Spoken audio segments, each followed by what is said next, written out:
Hello friends. आज हम इस वीडियो में परजीवी के बारे में बात करेंगे कि परजीवी क्या होता है, ये परजीवी से होने वाले रोग क्या होते हैं, जिनसे बनने वाले क्वेश्चंस हम इस वीडियो में डिस्कस करेंगे।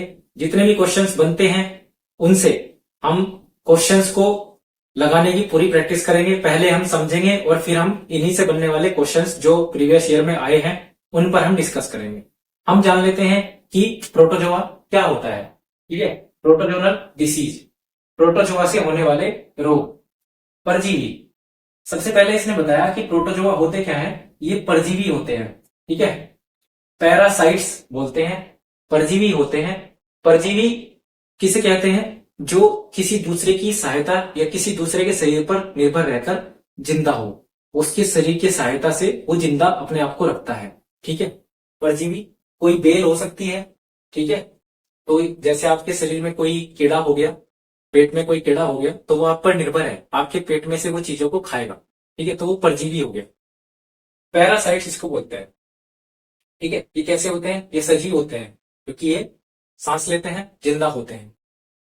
माइक्रो ऑर्गेनिज्म, सूक्ष्म जीव होते हैं जो कि आंखों से बहुत कम दिखाई देते हैं। ठीक है, माइक्रो ऑर्गेनिज्म होते हैं। प्रोटोजोनल जो होते हैं, एकल कोशिका इनमें पाई जाती है, यानी कि एक ही कोशिका से बनी होती है। अब जब एक ही कोशिका से बने हुए हैं तो आप ही समझ सकते हैं कि सूक्ष्म जीव जो होते हैं वो एक ही कोशिका में अगर होंगे तो हमें वो दिखाई नहीं देंगे। जैसे हमारी शरीर की जो सेल्स होती हैं, बहुत सारी सेल्स से मिलकर बना होता है हमारा शरीर, तो वो सेल्स हमें, अगर वो एक सेल्स रख दी जाए तो हमें दिखाई नहीं देगी। ठीक है, आगे इसमें बात करते हैं कि प्रोटोजोनल डिसीज में सबसे पहले कौन सी डिसीज इसमें डिस्कस की है हमने? मलेरिया। प्रोटोजोआ से होने वाली पहली डिसीज मलेरिया। मलेरिया जो होता है वो प्रोटोजोआ से होता है, ध्यान रखना। तो मलेरिया जो होता है प्रोटोजोआ से होता है। इसका पैथोजन यानी कि रोगजनक, रोगजनक, इसका रोगजनक कौन है? इसका रोगजनक प्लाज्मोडियम होता है। प्लाज्मोडियम इसका रोगजनक होता है। वेक्टर इसका वाहक, इसका वाहक कौन है? वाहक है फीमेल एनाफ्लीज मॉस्किटो, यानी कि मादा एनाफ्लीज मच्छर जो होती है, इसका वाहक है, वेक्टर है, यानी कि मच्छर से आपको बच के रहना होगा। मादा एनाफ्लीज मच्छर होता है, उसी के काटने से मलेरिया होता है। ब्लड में क्या होता है? आरबीसी डाउन हो जाती है। ठीक है, यानी कि एनीमिया हो जाता है, खून की कमी हो जाती है, रक्त की कमी इसमें हो जाती है। लिवर में पीलिया हो जाता है, जब रक्त की कमी हो जाएगी तो लिवर पीलिया, हमारे शरीर पीला पीला पीला पड़ जाता है, तो वो लिवर में पीलिया करता है। 25 अप्रैल का जो दिन होता है वो मलेरिया डे के रूप में जाना जाता है। थोड़ी यहाँ से करिए, यहाँ से देखिएगा।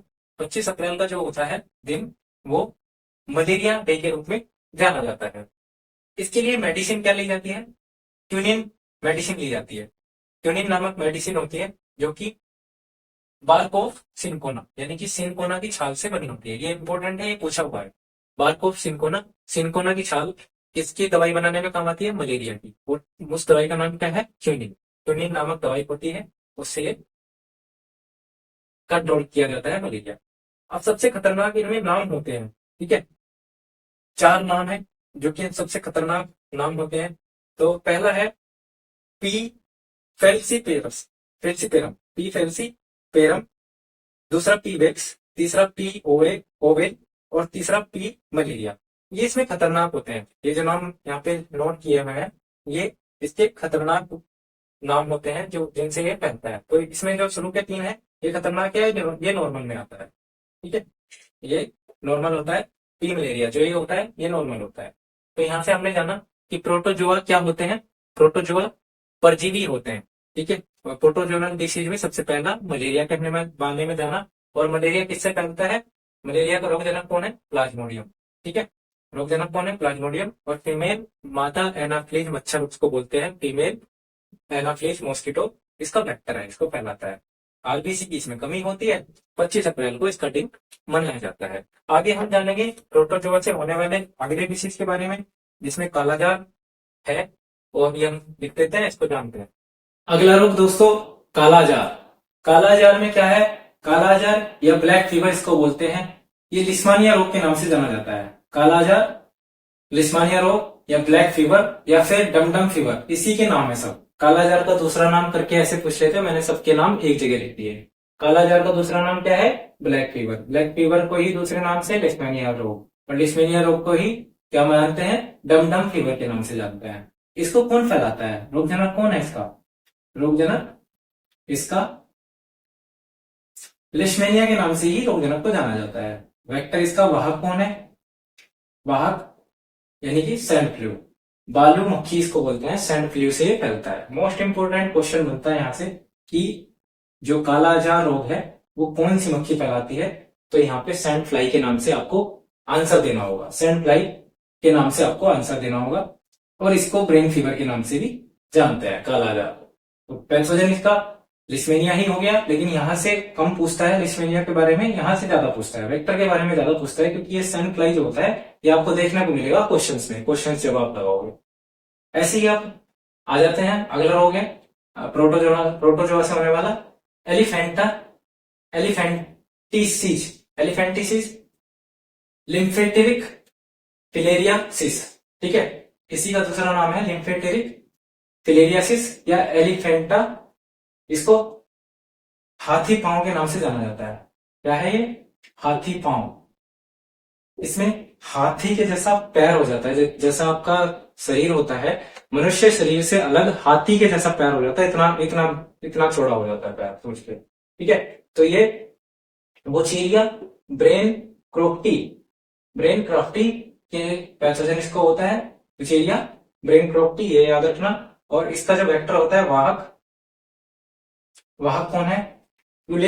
क्यूलेस मच्छर, क्यूलेस मॉस्किटो इसको बोलते हैं, क्यूलेस मच्छर से ये फैलता है। क्यूलेस मच्छर क्या फैलाता है? ये फैलाता है हाथी पांव वाला रोग, ठीक है, एलिफेंटाइसिस। ये पूछ लेगा। विचेरिया ब्रेन क्रोफ्टी इसका रोगजनक होता है, पैथोजन होता है, और इसका वाहक क्यूलेस मच्छर। तो ये इंपॉर्टेंट हो जाता है, थोड़ा सा अटपटा नाम होता है, फिर इंपॉर्टेंट हो जाता है। तो टाइगर मॉस्किटो के नाम से भी इसको जानते हैं, मच्छर को किस नाम से जानते हैं? और क्यूलेस मच्छर को टाइगर मॉस्किटो के नाम से भी इसको जानते हैं। लिम्फ नोड्स क्या हो जाती है? लसिका नोड जो होती है हमारी, उनमें इन्फ्लेमेशन हो जाती है, सूजन आ जाती है।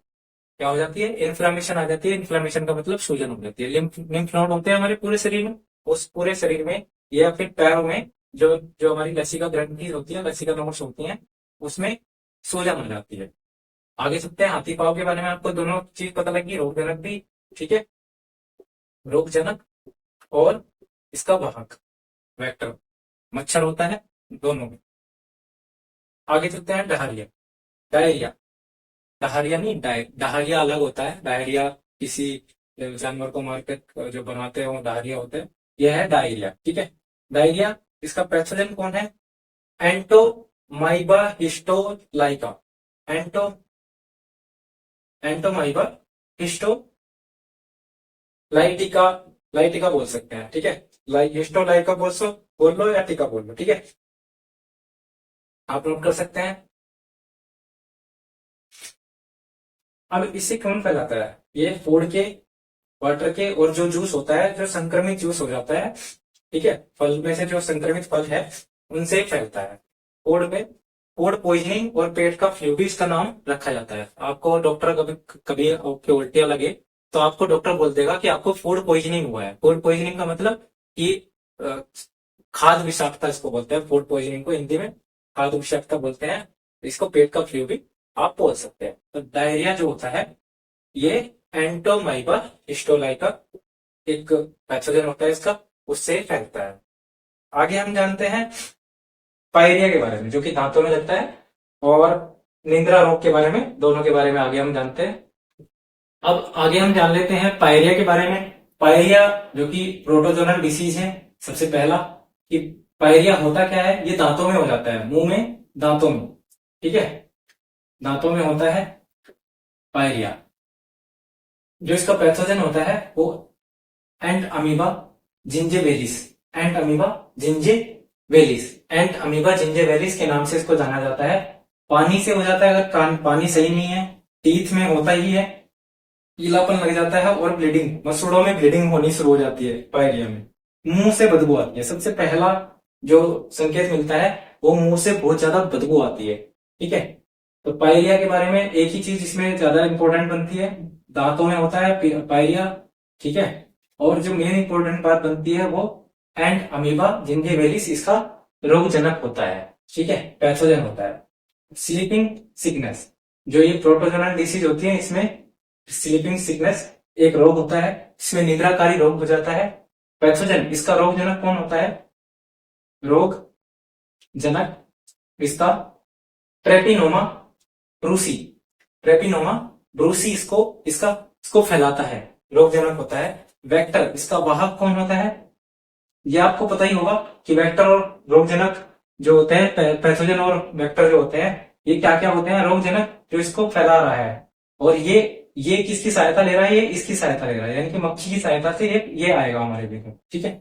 जब हमको ये फैलाएगा तो मक्खी की सहायता से आएगा। कौन? ये जो प्रोटोजोआ है, ये प्रोटोजोआ ट्रोपिनोमा ब्रूसी, ठीक है। तो रोगजनक कौन हो गया? प्रोटोजोआ हो गया। और जो उसका वेक्टर है वो कौन फैला रहा है? सीसी मक्खी, सीसी मक्खी, इसमें टी लिखा जाता है, वो टी साइलेंट होता है। सीसी मक्खी इसको फैलाती है, किसको? स्लीपिंग सिकनेस को, सीसी मक्खी। तो इसमें क्या होता है? तंत्रिका तंत्र प्रभावित होता है, नर्वस सिस्टम को प्रभावित करता है, और नर्वस सिस्टम से ही हमारा मस्तिष्क जुड़ा हुआ है सारा, तो पूरे मस्तिष्क को ये प्रभावित करता है। तो प्रोटोजोनल डिसीज में हमारे यही कुछ मेन इंपॉर्टेंट टॉपिक्स थे जो इस वीडियो में कवर किए हैं। आपको अगर वीडियो अच्छा लगी तो लाइक करें, शेयर करें, सब्सक्राइब करें। और इसमें जो एक एक पॉइंट बताया गया है, ये एग्जाम ओरिएंटेड पॉइंट होते हैं। अगर आपने वीडियो यहाँ तक देखा है तो आपको पता होगा, और आप जब इसके क्वेश्चंस लगाएंगे तो आपको वहां पे वेक्टर और जो हमारे पैथोजन होते हैं और जो हमारे वेक्टर होते हैं, इनके बारे में जब आपको नाम वहां पे मिलेंगे तो आपको पता लगेगा कि क्या टॉपिक पढ़ाता हूँ, ठीक है। क्वेश्चंस इसमें से मिलने ही मिलने हैं, ठीक है। और रोगों के बारे में आपको बताता चल रहा हूँ कि पैथोजन प्रोटोजोनल जो डिसीज है उनको बता दिया, जो हमारे विषाणु से होने वाले थे उनको बता दिया, कवकों से होने वाले हैं वो बता दिए। सारी वीडियो पढ़ा रहा हूँ, ठीक है, आप जा करके देख सकते हैं। सब एग्जाम ओरिएंटेड वीडियो होती हैं। वीडियो अगर अच्छा लगे तो लाइक करें, शेयर करें, सब्सक्राइब करें, और बेल आइकन जरूर दबा लें, जिससे आपको नोटिफिकेशन अगली वीडियो का जल्दी मिले। मिलते हैं नेक्स्ट वीडियो में जल्दी ही किसी नए टॉपिक के साथ। नमस्कार।